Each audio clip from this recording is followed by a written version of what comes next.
नमस्कार दोस्तों, आज हम एनसीईआरटी क्लास 11th की हिस्ट्री का चैप्टर 5 पढ़ रहे हैं। हम 4 चैप्टर कंप्लीट कर चुके हैं। आज हमारा अध्याय 5th है।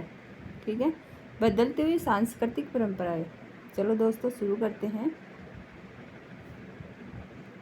14वीं शताब्दी से 17वीं शताब्दी के अंत तक यूरोप के अनेक देशों में नगरों की संख्या बढ़ रही थी। एक विशेष प्रकार की नगरीय संस्कृति विकसित हो रही थी। नगर के लोग अब यह सोचने लगे थे कि वे गांव के लोगों से अधिक सभ्य हैं। नगर खासकर फ्लोरेंस, वेनिस और रोम कला और विद्या के केंद्र बन गए। नगरों को राजाओं और चर्च से थोड़ी बहुत स्वायत्ता ऑटोनॉमी मिली थी। नगर कला और ज्ञान के केंद्र बन गए। अमीर और अभिजात वर्ग के लोग कलाकारों लेखकों के आश्रयदाता थे। इसी समय मुद्रण के आविष्कार से अनेक लोगों को, चाहे वह दूर दराज नगरों या देशों में रह रहे, छपी हुई पुस्तकें उपलब्ध होने लगी। यूरोप में इतिहास की समझ विकसित होने लगी। लोग अपने आधुनिक विश्व की तुलना यूनानी व रोमन प्राचीन दुनिया से करने लगे थे। अब यह माना जाने लगा कि प्रत्येक व्यक्ति अपनी इच्छा अनुसार अपना धर्म चुन सकता है। चर्च के पृथ्वी के केंद्र संबंधी विश्वासों को वैज्ञानिकों ने गलत सिद्ध कर दिया, क्योंकि वे अब सौरमंडल को समझने लगे थे। नवीन भौगोलिक ज्ञान ने इस विचार को उलट दिया कि भूमध्य सागर विश्व का केंद्र है। इस विचार के पीछे ये मान्यता रही थी कि यूरोप विश्व का केंद्र है। देखिए विषय 8। 14वीं शताब्दी से यूरोपीय इतिहास की जानकारी के लिए बहुत अधिक सामग्री, दस्तावेजों, मुद्रित पुस्तकों, चित्रों, मूर्तियों, भवनों तथा वस्त्रों से प्राप्त होती थी, जो यूरोप और अमेरिका के अभिलेखागारों, कला चित्रशालाओं और संग्रहालयों में सुरक्षित रखी हुई थी। 19वीं शताब्दी के इतिहासकार ने रेनेसां शाब्दिक अर्थ पुनर्जन्म, हिंदी में पुनर्जागरण शब्द का प्रयोग किया, जो इस काल के सांस्कृतिक परिवर्तनों को बताता है। स्विट्जरलैंड के ब्रेसले विश्वविद्यालय के इतिहासकार जेकब ब्रकहार्ट 1897 ने इस पर बहुत अधिक बल दिया। वे जर्मन इतिहासकार लियोपोल्ड वॉन रांके 1795 से 1886 के विद्यार्थी थे। रांके ने उन्हें यह बताया कि इतिहासकार का पहला उद्देश्य है कि वह राज्यों और राजनीति के बारे में लिखे, जिसके लिए वह सरकारी विभागों, कागजात और फाइलों का इस्तेमाल करे। पर बर्कहार्ट अपने गुरु के सीमित लक्ष्यों से असंतुष्ट थे। उनके अनुसार इतिहास लेखन और राजनीति ही सब कुछ नहीं है। इतिहास का सरोकार उतना ही संस्कृति से है जितना राजनीति से। 1808 ईस्वी में बर्कहार्ट ने the civilisation of the Renaissance in Italy नामक पुस्तक की रचना की। इसमें उन्होंने अपने पाठकों का ध्यान साहित्य, वास्तुकला और चित्रकला की ओर आकर्षित किया और यह बताया कि 14वीं शताब्दी 17वीं शताब्दी तक इटली के नगरों में किस प्रकार एक मानवतावादी संस्कृति पनप रही थी। उन्होंने यह भी लिखा कि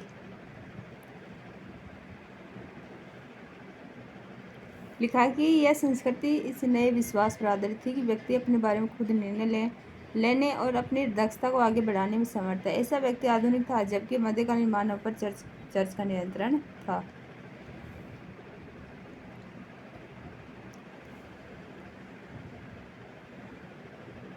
इटली के नगरों का पुनरुत्थान। पश्चिमी रोम साम्राज्य के पतन के बाद इटली के राजनीतिक और सांस्कृतिक केंद्रों का विनाश हो गया। इस समय कोई भी एकीकृत सरकार नहीं थी और रोम का पोप, जो अपने राज्य में बेशक सार्वभौम था, समस्त यूरोपीय राजनीति में इतना मजबूत नहीं था। एक अरसे से पश्चिमी यूरोप के क्षेत्र सामंती संबंधों के कारण नया रूप ले रहे थे। लातिनी चर्च के नेतृत्व में उनका एकीकरण हो रहा था। इसी समय पूरी यूरोप बाइजेंटाइन साम्राज्य के शासन में बदल रहा था। उधर कुछ और पश्चिमी इस्लाम एक साझी सभ्यता का निर्माण कर रहा था। इटली एक कमजोर देश था और उनके टुकड़ों में बटा हुआ था, परंतु इन्हीं परिवर्तनों ने इतालवी संस्कृति पुनरुत्थान में सहायता प्रदान की।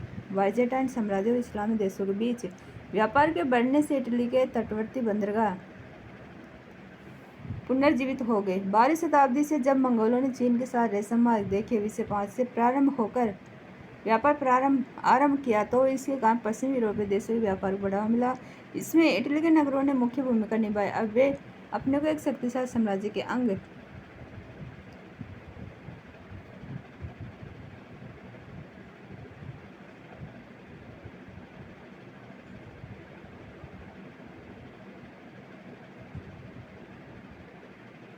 संघ के रूप में ही नहीं देखते थे, बल्कि स्वतंत्र नगर राज्यों का एक समूह मानते थे। नगरों में फ्लोरेंस और वेनिस गणराज्य थे और कई अन्य दरबारी नगर थे जिनका शासन राजकुमार चलाते थे। इनमें सर्वाधिक जीवित शहरों में पहला वेनिस, दूसरा जेनेवा था। ये यूरोप के अन्य क्षेत्रों से इस दृष्टि में अलग थे कि यहाँ पर धर्माधिकारी और सामंत वर्ग राजनीतिक दृष्टि से शक्तिशाली नहीं थे। नगर के धनी व्यापारी महाजन नगर के शासन में सक्रिय रूप से भाग लेते थे। जिससे नागरिकता की भावना पनपने लगी। यहाँ तक कि जब इन नगरों का शासन सैनिक तानाशाहों के हाथ में रहा, तब भी इन नगरों के निवासी अपने को यहाँ का नागरिक कहने में गर्व का अनुभव करते थे। नगर राज्य।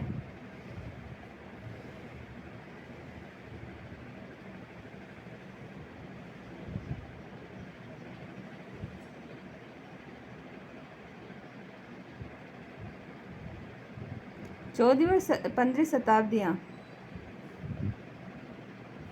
1300 इटली के पादुआ विश्वविद्यालय में मानवता पढ़ाया जाने लगा। 1341 में पेट्रार्क को रोम में एक राजकवि की उपाधि सम्मानित किया गया। 1349 में फ्लोरेंस विश्वविद्यालय की स्थापना। 1390 में जेफरी चौसर की कैंटरबरी टेल्स का प्रकाशन। 1436 ब्रूनेलेसी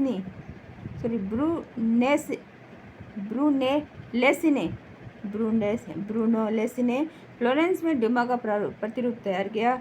1453 में कुस्तुनतुनिया के बाइजेंटाइन शासक को ओटोमन तुर्कों ने पराजित किया। 1454 में गुटेनबर्ग ने विभाज्य टाइप मोवेबल टाइप से बाइबल का प्रकाशन किया।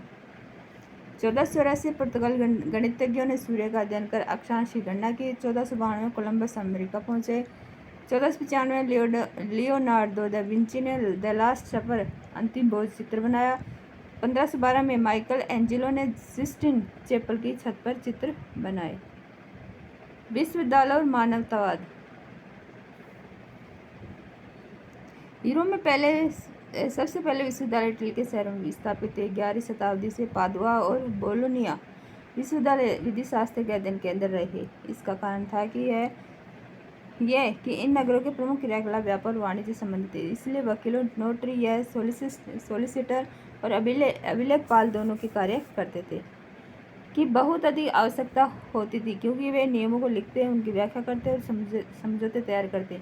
इनके बिना बड़े पैमाने पर व्यापार करना संभव नहीं था। यही कारण था कि कानून का अध्ययन एक प्रिय विषय बन गया। लेकिन कानून के अध्ययन में यह बदलाव आया कि उसे रोमन संस्कृति के संदर्भ में पढ़ा जाने लगा। फ्रांचेस्को पेट्रार्क 1304 से 1378 इस परिवर्तन का प्रतिनिधित्व करते थे। पेट्रार्क के लिए पुराकाल एक विशिष्ट सभ्यता थी, जिसे प्राचीन यूनानियों और रोमनों के वास्तविक शब्दों के माध्यम से ही अच्छी तरह समझा जा सकता है। अतः उसने इस बात पर जोर दिया कि इन प्राचीन लेखों की रचनाओं का बहुत अच्छी तरह से अध्ययन किया जाए। इस शिक्षा कार्यक्रम में यह अंतर्निहित था कि बहुत कुछ जानना बाकी है और यह सब हम केवल धार्मिक शिक्षण से नहीं सीखते। इसी नई संस्कृति को 19वीं शताब्दी के इतिहासकारों ने मानवतावाद नाम दिया। 15वीं शताब्दी के शुरू के दशकों में मानवतावादी शब्द उन अध्यापकों के लिए प्रयुक्त होता था जो व्याकरण, अलंकार शास्त्र, कविता, इतिहास, नीति, दर्शन विषय पढ़ाते थे। लातिनी शब्द ह्यूमैनिटास, जिससे ह्यूमैनिटीज शब्द बना है, जिसे कई शताब्दियों पहले रोम के वकील तथा निबंधकार सिसरो 106 से 43 ईसा पूर्व ने, जो कि जूलियस सीजर का समकालीन था, संस्कृति के अर्थ में लिया था। ये विषय धार्मिक नहीं थे, वरन उस कौशल पर बल देते थे जो व्यक्ति चर्चा और वाद विवाद से विकसित करता है। इन क्रांतिकारी विचारों ने अनेक विश्वविद्यालयों का ध्यान आकर्षित किया। इनमें एक नया स्थापित विश्वविद्यालय फ्लोरेंस भी था, जो पेट्रार्क का स्थायी नगर निवास था। इस नगर ने 13वीं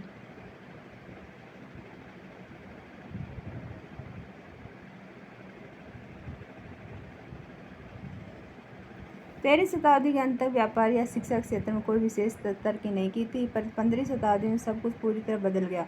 किसी भी नगर की पहचान उसके महान नागरिकों के साथ साथ उसकी संपन्नता से बनती है। फ्लोरेंस की प्रसिद्धि ने दो लोगों का बड़ा हाथ था। इनमें से एक व्यक्ति था दांते अलिघियरी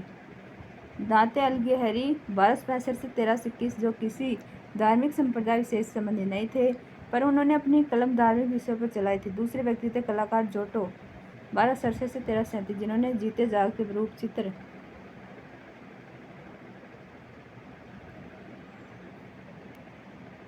पोर्ट्रेट बनाए। उनके बनाए रूप चित्र पहले के कलाकारों की तरह बेजान नहीं थे। उसके बाद धीरे धीरे फ्लोरेंस इटली के सबसे जीवंत बौद्धिक नगर के रूप में जाने लगा और कलात्मक कृतियों के सृजन केंद्र बन गया। रेनेसां व्यक्ति शब्द का प्रयोग प्राय उस मनुष्य के लिए किया जाता है जिसकी अनेक रुचियां हो और अनेक हुनर में उसे महारत प्राप्त हो। पुनर्जागरण काल में अनेक महान लोग हुए जो अनेक रुचियां रखते थे और कई कलाओं में कुशल थे। उदाहरण के लिए एक ही व्यक्ति विद्वान, कूटनीतिज्ञ, धर्मशास्त्र कलाकार हो सकता था। जोटो द्वारा रचित चित्र असिसी इटली।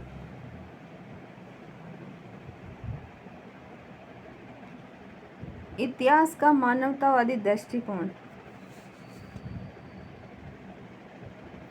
मानवता समझते थे कि वह अंधकार ही कई शताब्दी बाद सभ्यता के सही रूप को पुनः स्थापित कर रहे हैं। इसके पीछे मान्यता थी कि रोमन साम्राज्य के टूटने के बाद अंधकार युग शुरू हुआ। मानवतावादियों की भांति बाद के विद्वानों ने बिना कोई प्रश्न उठाए ये मान लिया कि यूरोप में 14वीं शताब्दी बाद नए युग का जन्म हुआ। मध्यकाल जैसी संज्ञाओं का प्रयोग रोम साम्राज्य के पतन के बाद 1000 वर्ष की समय अवधि के लिए किया गया। उनके लिए यह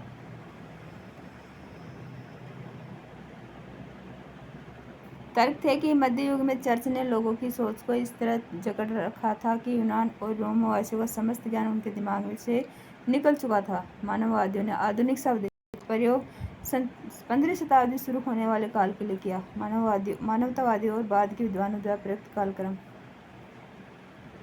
पीरियडाइजेशन 5 से 14वीं शताब्दी मध्य युग, 5 से 9 शताब्दी अंधकार युग, 9 से 11 शताब्दी आरंभिक मध्य युग, 11 से 14 शताब्दी उत्तर मध्य युग, 15वीं शताब्दी से आधुनिक युग।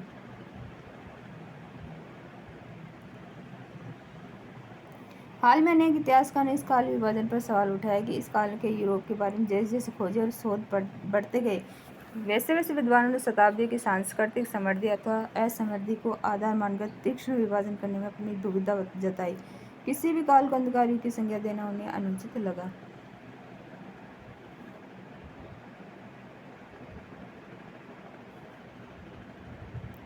विज्ञान और दर्शन अरबियों का योगदान।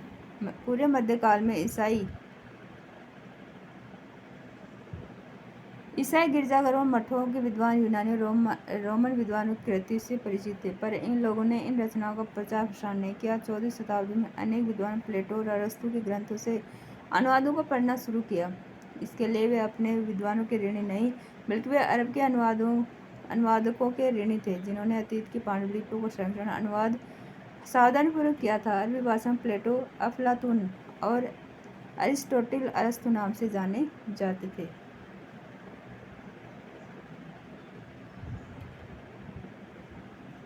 जबकि एक और यूरोप के विद्वान यूनानी ग्रंथों और अरबी अनुवादों का अध्ययन कर रहे थे, दूसरे यूनानी विद्वान अरबी और फारसी विद्वानों की कृतियों को अन्य यूरोपीय लोगों के बीच प्रसार के लिए अनुवाद कर रहे थे। ये ग्रंथ प्राकृतिक विज्ञान, गणित, खगोल विज्ञान, एस्ट्रोनॉमी, औषधि विज्ञान और रसायन विज्ञान संबंधित थे। टोलमी के अलमजेस्ट खगोल शास्त्र पर रचित ग्रंथ, जो 140 ईस्वी के पूर्व यूनानी भाषा में लिखा गया था और बाद में इसका अरबी में अनुवाद भी हुआ। अरबी भाषा की विशेष उपपद अल का उल्लेख है, जो कि यूनानी और अरबी भाषा के बीच रहे संबंधों को दर्शाता है। मुसलमान लेखकों, जिन्हें इतालवी दुनिया में ज्ञानी माना जाता था, में अरबी के हकीम और मदेसे की बुखारा, दार्शनिक इब्न सीना, लातिनी के एविसिना 980 से 1037, अरबी विज्ञान विश्वकोश के लेखक अल राजी रेजेस सम्मिलित थे। स्पेन के अरबी दार्शनिक इब्न रुश्द, लातिनी में अविरोज 1126 से 98 ने दार्शनिक ज्ञान, फैलसूफ और धार्मिक विश्वासों के बीच रहे तनाव को सुलझाने की चेष्टा की। उनकी पत्ती को ईसाई चिंतकों द्वारा अपनाया गया। मानवतावादी अपनी बात लोगों तक तरह तरह से पहुंचाने लगे। यद्यपि विश्वविद्यालयों में पाठ्यचर्या पर कानून, आयुर्विज्ञान और धर्मशास्त्र का दबदबा रहा, फिर भी मानवतावादी विषय धीरे धीरे स्कूलों में पढ़ाया जाने लगा। यह सिर्फ इटली में ही नहीं, बल्कि यूरोप के अन्य देशों में भी हुआ।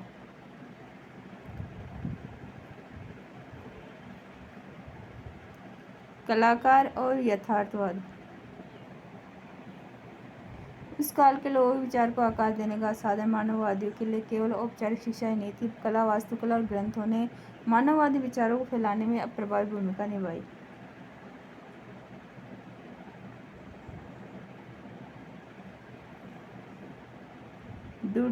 डूरर का तुलिका चित्र।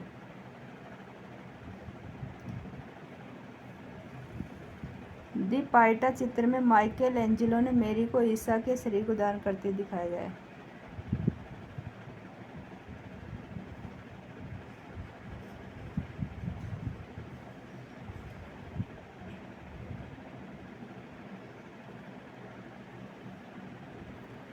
पहले के कलाकारों द्वारा बनाए गए चित्रों के अध्ययन से नए कलाकारों को प्रेरणा मिली। रोमन संस्कृति भौतिक अवशेषों की उतनी उत्सुकता के साथ खोज की गई, जितनी कि अतीत के प्राचीन ग्रंथों की। रोम साम्राज्य पतन के 1000 साल बाद भी प्राचीन रोम और उसके उजाड़ नगरों के खंडहरों में कलात्मक वस्तुएं मिली। अनेक शताब्दी पहले बनी आदमी और औरतों की संतुलित मूर्तियों के प्रति आदर ने उस परंपरा को कायम रखने के लिए इतालवी वास्तुविदों को प्रोत्साहित किया।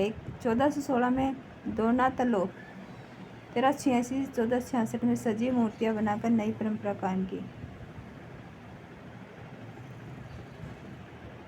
कलाकारों द्वारा हूबहू मूल आकृति जैसी मूर्तियों को बनाने की चाह को वैज्ञानिक कार्यों से सहायता मिली। नर कंकालों का अध्ययन करने के लिए कलाकार आयुर्विज्ञान कॉलेजों की प्रयोगशालाओं में बेल्जियम मूल के आंड्रियस वेसेलियस 1514-64 पादुआ विश्वविद्यालय में आयुर्विज्ञान के प्राध्यापक थे। ये पहले व्यक्ति थे जिन्होंने सूक्ष्म परीक्षण के लिए मनुष्य के शरीर की चीर-फाड़ की। इस समय से आधुनिक शरीर क्रिया विज्ञान का प्रारंभ हुआ।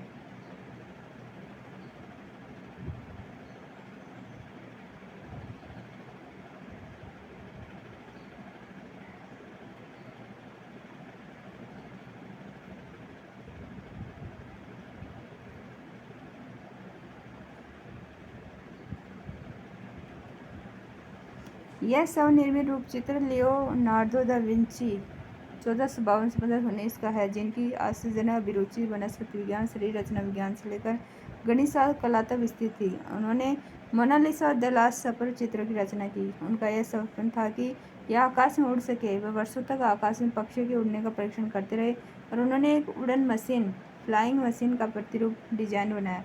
उन्होंने अपना नाम लियोनार्दो दा विंची परीक्षण का अनुयायी रखा।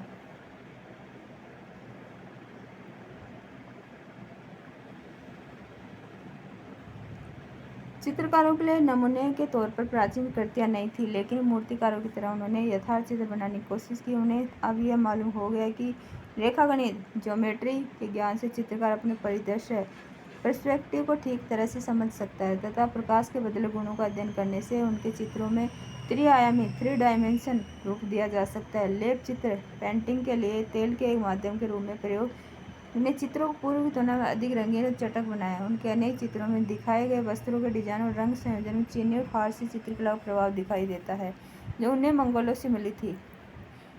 इस तरह शरीर विज्ञान, रेखागणित, भौतिकी और सौंदर्य की उत्कृष्ट भावना ने इतालवी कला को नया रूप दिया, जिसे बाद में यथार्थवाद रियलिज्म कहा गया। यथार्थवाद की यह परंपरा 19वीं शताब्दी तक चलती रही। वास्तुकला 15वीं शताब्दी में रोम नगर भव्य रूप से पुनर्जीवित हो उठा। 1417 से पोप राजनयिक दृष्टि से शक्तिशाली बन गए, क्योंकि 1378 से 2 प्रतिस्पर्धी पोप के निर्वाचन से जन्मी दुर्बलता का अंत हो गया था। उन्हें रोम के इतिहास के अध्ययन को सक्रिय रूप से प्रोत्साहित किया। पुरातत्वविदों पुरातत्व का नया हुनर था द्वारा रोम के अवशेषों का सावधानी से उत्खनन किया गया। इसने वास्तुकला की एक नई शैली को प्रोत्साहित किया, जो वास्तव में रोम साम्राज्यकालीन शैली का पुनरुद्धार थी, जिसे अब शास्त्रीय शैली कहा गया। पोप, धनी व्यापारियों और अभिजात वर्ग के लोगों ने उन्हें वास्तुविदों, आर्किटेक्ट को अपने भवनों को बनाने के लिए नियुक्त किया, जो शास्त्रीय वास्तुकला से परिचित थे।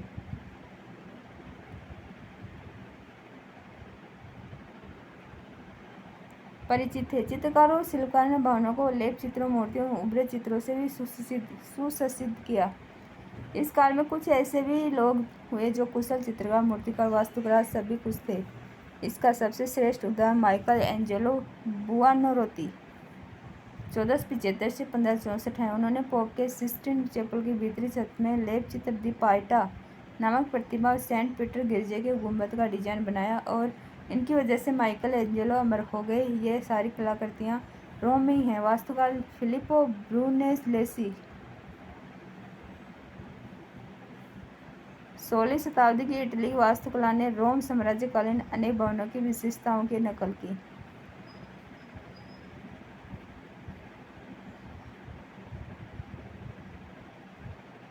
ब्रूनेलेसी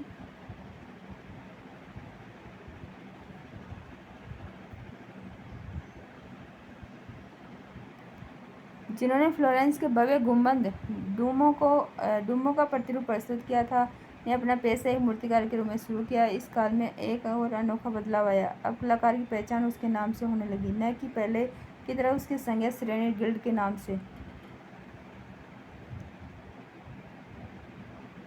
प्रथम मुद्रित पुस्तकें।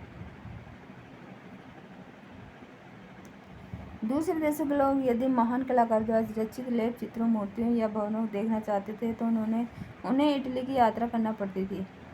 किंतु जहाँ तक साहित्य की बात है तो कुछ भी इटली में लिखा गया विदेशों तक पहुँचा। यह सब 16वीं शताब्दी क्रांतिकारी मुद्रण प्रौद्योगिकी की दक्षता की वजह से हुआ। इसके लिए यूरोपीय लोग अन्य लोगों की मुद्रण प्रौद्योगिकी के लिए चीनियों के तथा मंगोल शासकों की ऋणी रहे, क्योंकि यूरोप के व्यापारी राजनयिक मंगोल शासकों के राज दरबार में अपनी यात्राओं के दौरान इस तकनीक से परिचित हुए थे। ऐसा ही अन्य 3 प्रमुख तकनीकी नवीकरणों आग्नेयशास्त्र, कंपास और फलक के विषय में भी हुआ। इससे पहले किसी ग्रंथ की कुछ भी हस्तलिखित प्रतियां होती थी। सन 1455 में जर्मन मूल के जोहानेस गुटेनबर्ग 1458 जिन्होंने पहले छापे खाने का निर्माण किया, उनकी कार्यशाला में बाइबिल की 150 प्रतियां छपी। इससे पहले इतने ही समय में एक धर्म भिक्षु मॉन्क बाइबिल की केवल एक ही प्रति लिख पाता था। 15वीं शताब्दी तक अनेक क्लासिक ग्रंथ हो, जिनमें अधिकतर लातीनी ग्रंथ थे, उनका मुद्रण इटली में हुआ था। चूंकि मुद्रित पुस्तकें उपलब्ध होने लगी, उनका क्रय संभव होने लगा। छात्रों को केवल अध्यापकों की व्याख्यानों से बने नोट पर निर्भर नहीं रहना पड़ा। अब विचार, मत और जानकारी पहले की अपेक्षा तेजी से प्रसारित हुई। नए विचारों को बढ़ावा देने वाली एक मुद्रित पाठकों के पास बहुत जल्दी पहुंच सकती थी। अब पाठक एकांत में बैठकर पुस्तकों को पढ़ सकता था, क्योंकि वह उन्हें बाजार से खरीद सकता था। इससे लोगों में पढ़ने की आदत का विकास हुआ।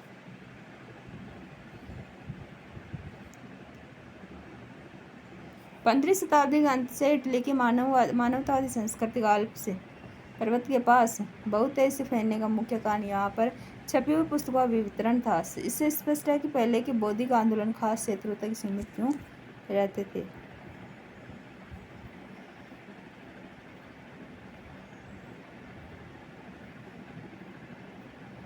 दी ड्यूमा फ्लोरेंस की कैथेड्रल का गुंबद, इसका डिजाइन ब्रूनेलो ने बनाया।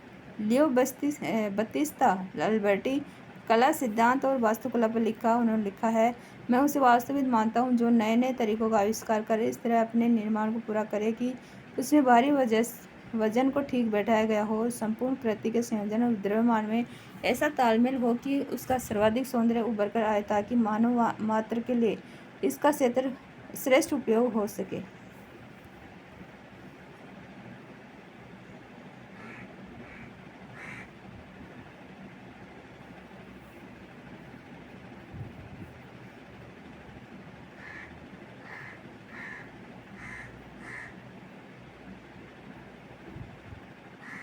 दोस्तों आज हम यहीं तक पढ़ेंगे, ठीक है, और इसको जल्दी कंप्लीट करेंगे। जल्दी मिलते हैं। Thank you.